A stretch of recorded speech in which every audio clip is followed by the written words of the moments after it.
Hi hello ನಮಸ್ಕಾರ ಎಲ್ರಿಗೂ welcome to my channel. ಇವತ್ತೇ ಗುರುವಾರ ಪೂಜೆ ಮಾಡಿರುವಂಥ ವಿಡಿಯೋನ ಹಾಕ್ತಾಯಿದ್ದೀನಿ. ಇವತ್ತು ಗುರು ರಾಘವೇಂದ್ರನ ವಾರ, ಗುರುವಾರ. ಹಾಗಾಗಿ ನಿಮ್ಮ ಜೊತೆ ನಾನು ಇವತ್ತು ಶೇರ್ ಮಾಡ್ಕೊಳ್ತಾ ಇದ್ದೀನಿ. ಹಾಗೂ ನಮ್ಮ ಅಕ್ಕವ್ರ ಮನೆಯಲ್ಲಿ ಮಾಡಿರೋ ಪೂಜೆ ಮತ್ತು ನಮ್ಮ ಫ್ರೆಂಡ್ ಮನೆಯಲ್ಲಿ ಮಾಡಿರೋಂಥ ಪೂಜೆಯನ್ನು ಶೇರ್ ಮಾಡ್ಕೊಳ್ತಾ ಇದ್ದೀನಿ. ಯಾರು ಪೂಜೆಯನ್ನು ಇಷ್ಟಪಡ್ತೀರಿ, ಯಾರು ರಾಘವೇಂದ್ರನ ಇಷ್ಟಪಡೋರು, ರಾಯರನ್ನ ಇಷ್ಟಪಡೋರು ಪೂಜೆಯನ್ನು ಇಷ್ಟಪಡ್ತೀರಾ ಅಂಥೇಳಿ ನಿಮ್ಮ ಜೊತೆ ಹಂಚ್ಕೊಳ್ತಾ ಇದ್ದೀನಿ. ರಾಯರನ್ನು ನಂಬಿ ಕೆಟ್ಟವರಿಲ್ಲ, ರಾಯರಿದ್ದಾರೆ.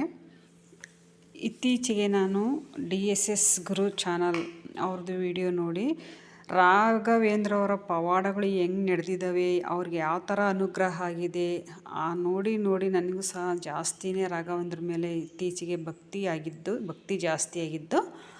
ಹಾಗಾಗಿ ರಾಯರಲ್ಲಿ ನಂಬಿಕೆ ಇಟ್ಟರೆ ಒಂದು ಹೆಜ್ಜೆ ಅವರು ರಾಯರಿದ್ದಾರೆ ಅಂತ ಒಂದು ಹೆಜ್ಜೆ ಮುಂದೆ ಹಾಕಿದರೆ ನಿಜವಾಗ್ಲೂ ರಾಯರಿದ್ದಾರೆ.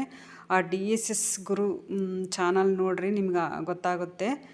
ಅವ್ರು ಹೇಳಿರೋ ಒಂದೊಂದು ಮಾತು ಸಹ ಸತ್ಯವಾಗಿದೆ. ಹಾಗಾಗಿ ನನಗೆ ಇತ್ತೀಚೆಗೆ ತುಂಬಾ ನಂಬಿಕೆಯಾಗಿದೆ. ಪವಾಡಗಳು ಸಾಕಷ್ಟು ನಡೆದಿವೆ ಜೀವನದಲ್ಲಿ. ಕೆಲವ್ರ ಜೀವನದಲ್ಲಿ ಎಷ್ಟೇ ಪೂಜೆ ಮಾಡಿದ್ರೂ ಪವಾಡಗಳಾಗಿಲ್ಲ. ಏಕೆಂದರೆ ಕರ್ಮಗಳು ಇದ್ದಾಗ ಬೇಗ ಪವಾಡಗಳು ಆಗಲ್ಲ.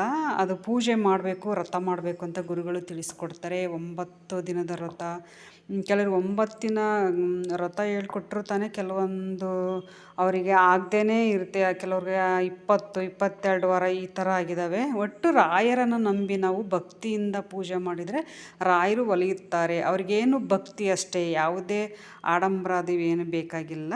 ರಾಯರಿದ್ದಾರೆ. Thank you.